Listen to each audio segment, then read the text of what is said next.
The Promise. Scott BUCCLEUCH. Chapter 14. A Great Day. A week later, Pedro's dream came true. He sat in the huge Maracanã Stadium in Rio de Janeiro and watched his son playing for Brazil. Edith and Maria were watching Palito too. They saw the game on television. And far away on Gloria in Salvador, the people were listening to the game on the radio. The match was between Brazil and a strong team from Europe. It was a very hot evening and both teams were hoping for an early goal. The game began badly for Brazil. In the first seconds, Antonio lost the ball in midfield and the Europeans moved quickly forward.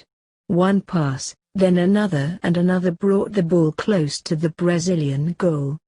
The Brazilian strikers moved back and tried to help their defenders. They moved too slowly and too late. The ball was passed to a European striker. He was completely unmarked. He ran into an open space in front of goal and kicked the ball hard. The Brazilian goalkeeper saw the danger, but he moved too slowly. The ball passed to his left and into the corner of the net. Only a few minutes of the match were gone and Brazil were already losing. The crowd was silent. Why had Antonio lost the ball so easily? Why had the European striker not been marked? Palito was asking himself the same questions.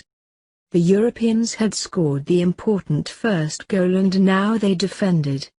The Brazilians attacked, but the European defenders marked Antonio and the others closely. Twice in the first half, Palito showed his skills. Once, he passed 3 defenders in turn and he made a beautiful pass in front of the European goal. A Brazilian striker was waiting in the middle. He kicked the ball hard, but the goalkeeper saved it well. In the second half, the Brazilians continued to attack. At halftime their manager had told the players, use the wings more. Use Palito on the right. It was good advice. Palito had more chances to use the ball now. The backs kept passing the ball up the right wing. The European team changed their plan as well. 2 of their defenders were now marking Palito. But Brazil's first goal did not come from Palito on the right wing. The Europeans were busy marking Palito. They were not covering the other side of the Brazilian attack. Suddenly the ball was passed to Antonio on the left of the field. He ran a few meters and passed the ball to another Brazilian player. Antonio kept running and the ball came back to him in front of the goal. A strong shot from Antonio's left foot put the ball into the net. Brazil won, Europe won. A great roar filled the Maracanã Stadium.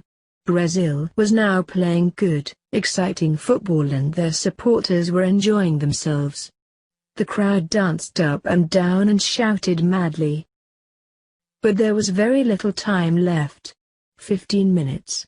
10 minutes. Where was the winning goal? Who was going to score it? The Brazilian supporters knew the answer, Palito. They shouted, Palito. And they were right. The winning goal was a beauty.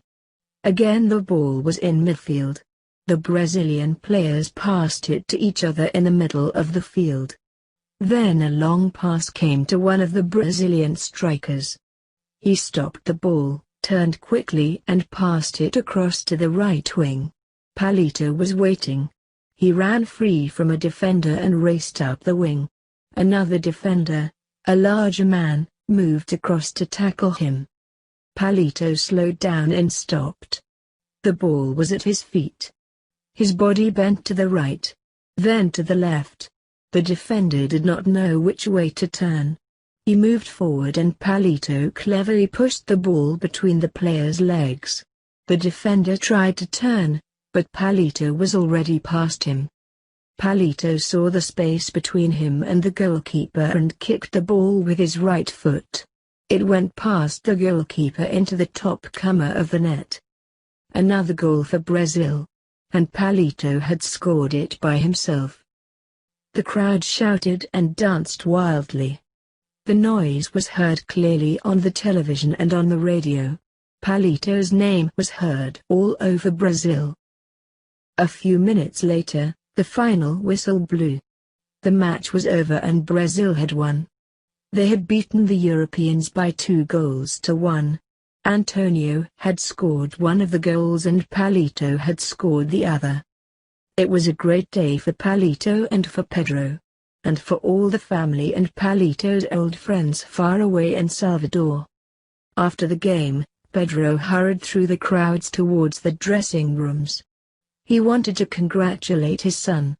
But Palito was not in the dressing room. Everybody was looking for him, but he had disappeared. "Where's Palito?" Pedro asked Chico.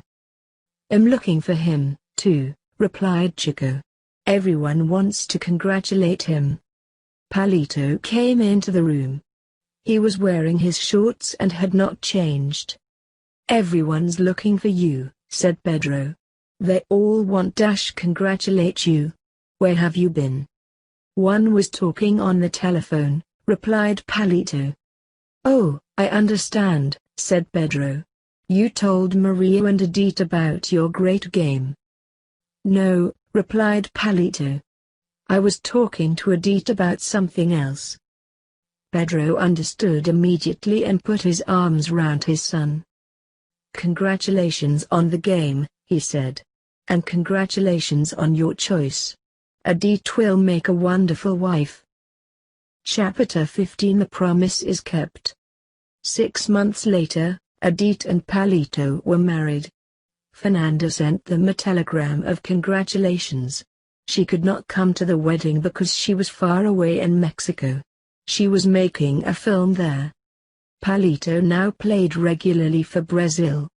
His name soon became known in stadiums all over South America and Europe. Pedro still worked for Senhor Castro. He enjoyed driving big, foreign cars and talking to Senhor Castro about football and Palito. And Maria was happy too. Time passed and Palito became a rich man. But he and Edith were careful with their money. They now had 2 children of their own. Edith often visited Dr. Silveira at his children's hospital in São Paulo. With Dr. Silveira's help, Palito and Edith built a children's hospital in Salvador. It was built on empty ground near Gloria, where Edith and Palito had lived as children. When Palito was born, the old woman had said, "This boy will grow up and become famous." The name of Palito was now known in many countries all over the world. "He will give happiness to many people," the old woman had said. Many thousands of people enjoyed watching Palito on the football field. "He will help poor people," the old woman had told his father. The children's hospital in Bahia gave help to many poor, sick children. The old woman had spoken the truth. She had kept her promise. The end. Thanks for watching. If you like our video, don't forget to like it, subscribe in the channel and share it with your friends.